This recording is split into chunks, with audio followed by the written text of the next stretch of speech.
कर्मयोग in life में आप सभी का स्वागत है। आज हम लोग चर्चा करेंगे कि व्यक्ति को कैसे कर्म करना चाहिए या किस प्रकार कर्म करके जो व्यक्ति का जो कर्म होता है वो यज्ञ हो जाए, सेवा हो जाए और वो कर्म कोई फल मत दे, यानी कि सारे उसका जो कर्मों के अकाउंट है वो जीरो हो जाए।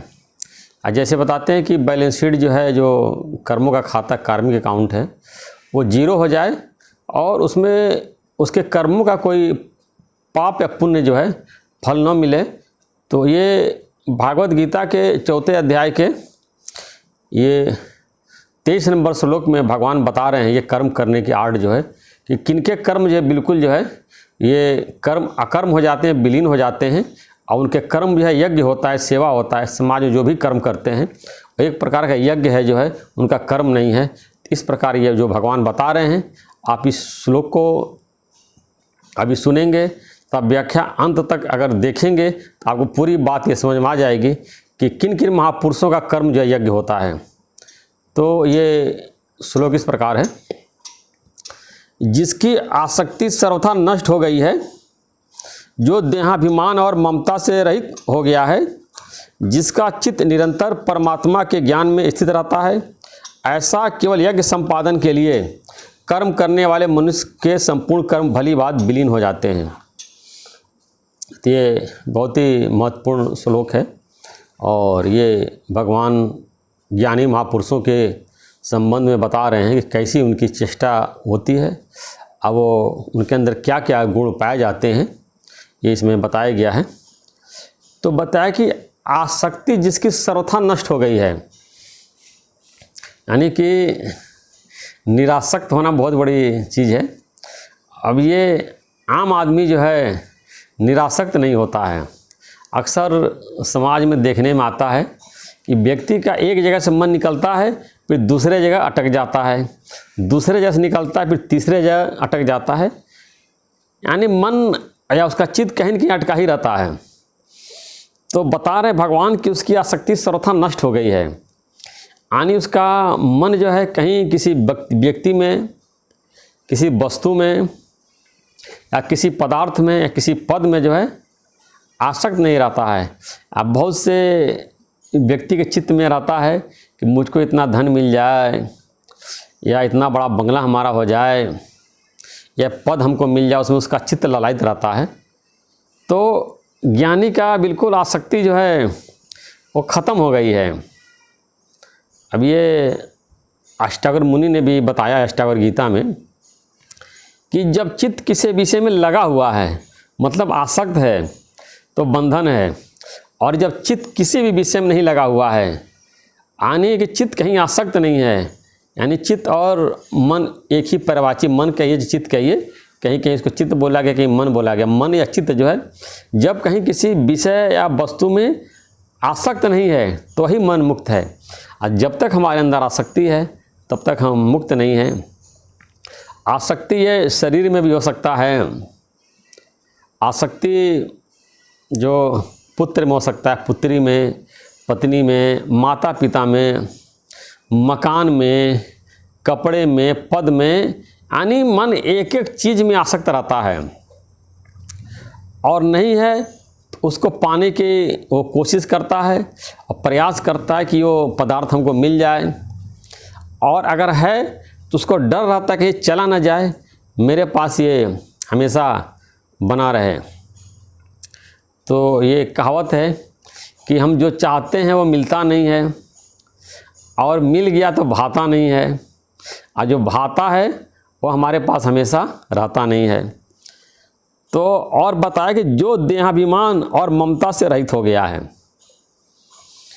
अब देखिए, ज्ञानी और अज्ञानी में सिर्फ एक ही फ़र्क है कि अज्ञानी अपने को देह मानता है और ज्ञानी का देहाभिमान ख़त्म हो गया है, वो अपने स्वरूप में स्थित है। जो उसका रियल स्वरूप है, जो उसका वास्तविक स्वरूप है आत्मा का, वो अपने स्वरूप में स्थित है और ममता से रहित हो गया है। जब ये समझने वाली बात है जब तक आपके अंदर देह अभिमान है और अपने को देह मान रहे हैं कि मैं बॉडी हूँ, तो आपका दूसरे शरीर में आसक्ति बाय डिफ़ॉल्ट हो जाएगा। यानी कि ममता रहेगी, चाहे आपके जो मित्र हों या परिवार के सदस्य हों, उसमें ऑटोमेटिक बाय डिफ़ॉल्ट जो है ममता रहेगी।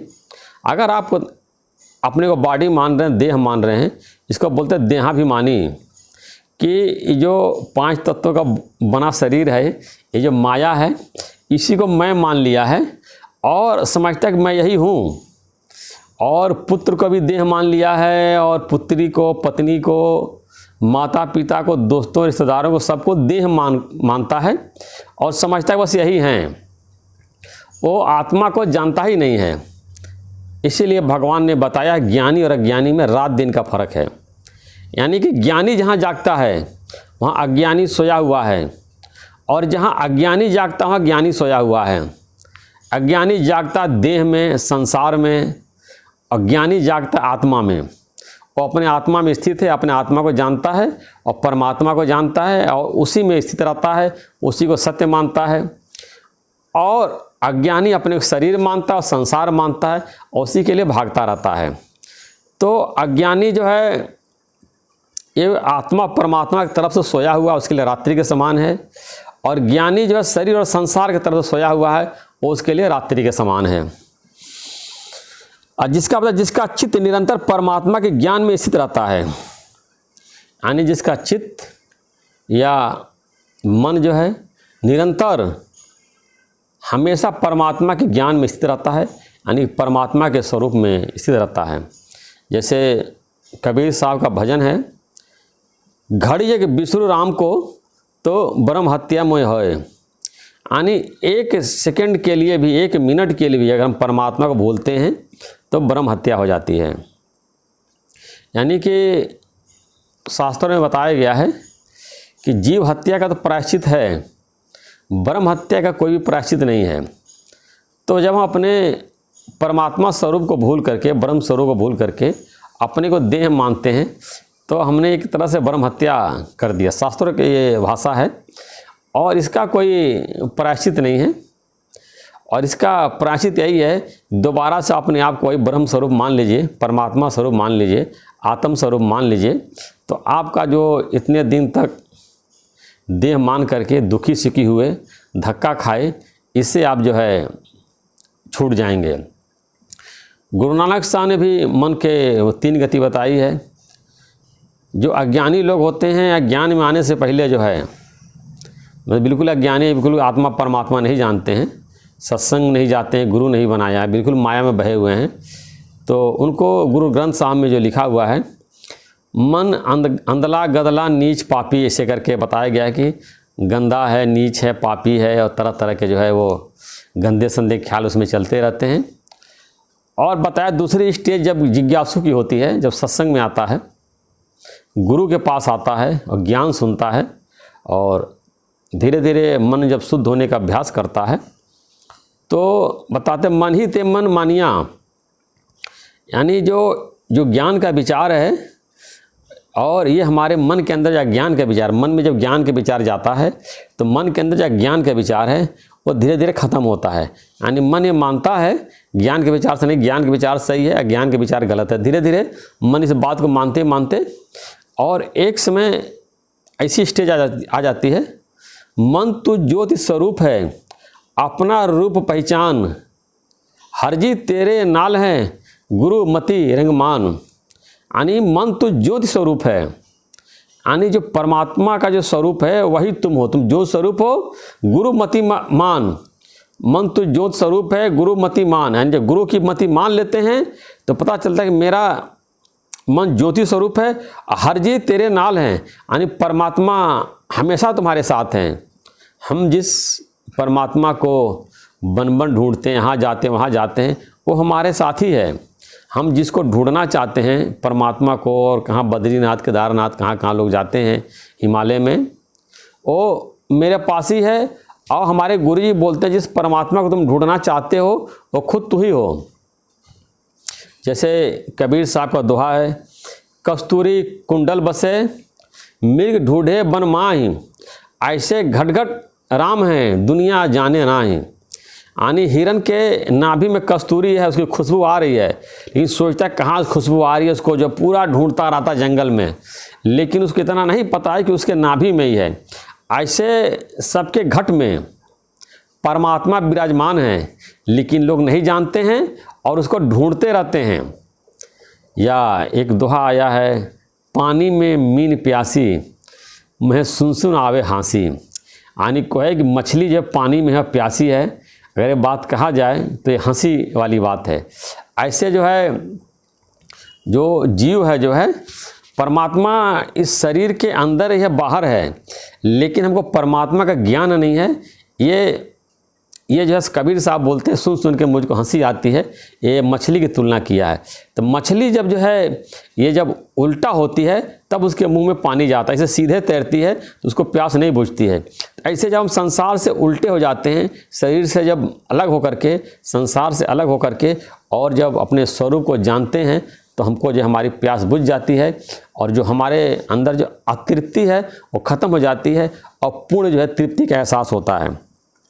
तो बता, इस तरह का जिसके अंदर गुण आ गया है तो वो केवल यज्ञ संपादन के लिए कर्म करते हैं। यानी ऐसा नहीं कि ज्ञान प्राप्त होने के बाद ज्ञानी कर्म नहीं करता है, वो जो भी कर्म करता है उसका सारा कर्म यज्ञ है। यानी कि जो कोई भी जिसने अपने आत्मा को जान लिया और ये 3-4 गुण उसके अंदर आ गए, आसक्ति खत्म हो गई, देह अभिमान चला गया, ममता उसकी चली गई और परमात्मा के स्वरूप में स्थित है, तो उसके सारे कर्म यज्ञ हैं। वो समाज में भलाई के लिए, जन कल्याण के लिए, सेवा के लिए कार्य करता है। यानी जो भी कार्य करता है उसका कार्य यज्ञ माना गया है। और ये भागवत गीता के ये भगवान कृष्ण का मान्यता है। भगवान कृष्ण कह रहे हैं कि जिसके अंदर ये 4 गुण आ गए हैं उसके सारे कर्म यज्ञ है, यानी सेवा है। यानी वो जो कर्म है जो है वो कर्म का फल उसको नहीं मिलता है। और बताया कि मनुष्य के संपूर्ण कर्म भली भांति विलीन हो जाते हैं। बताया जो इस तरह से जो है केवल ऐसा केवल यज्ञ संपादन के लिए कर्म करने वाले मनुष्य के संपूर्ण कर्म भली भांति विलीन हो जाते हैं। यानी इस तरह के जो व्यक्ति होते हैं केवल यज्ञ संपादन के लिए करते हैं, जन कल्याण के लिए करते हैं, पूरे संसार के भलाई के लिए कार्य करते हैं और उसके संपूर्ण कर्म विलीन हो जाते हैं। यानी इसका मतलब ये है कि उनका जो कर्म जो करते हैं पूरे जीवन भर जो है उसका कोई फल उनको नहीं मिलता है, वो कर्म अकर्म हो जाते हैं। जैसे देखिए, जैसे बैंक में होता है, अकाउंट होता है, पैसे होते हैं, डेबिट होता है, क्रेडिट होता है, जो जमा करते हैं वो क्रेडिट होता है, जो निकालते हैं डेबिट होता है। ऐसे प्रकार हमारा जो पुण्य कर्म है वो क्रेडिट हो गया और पाप कर्म जो है हमारा डेबिट हो गया। जैसे कि अकाउंट बताते हैं, कर्मों के अकाउंट जो है चलता रहता है। लेकिन ऐसा ज्ञान अगर किसी को, अद्भुत ज्ञान है ये, इस तरह का ज्ञान अगर किसी को हो गया है, कोई प्राप्त कर लिया है, तो उसके सारे कर्म जो है यज्ञ है और जो है और सारे कर्म उसको विलीन हो जाते हैं और शरीर छूटने के बाद वो न स्वर्ग जाता है न नरक जाता है और यही परमात्मा के स्वरूप को प्राप्त कर लेता है और वो ब्रह्म स्वरूप को प्राप्त कर लेता है। उसको बोलते हैं कि ब्रह्मलीन बोलते हैं, या निर्वाण को प्राप्त कर लेता है, मोक्ष को प्राप्त कर लेता है, या बोलते हैं या विदेह मुक्ति को वो प्राप्त कर लेता है।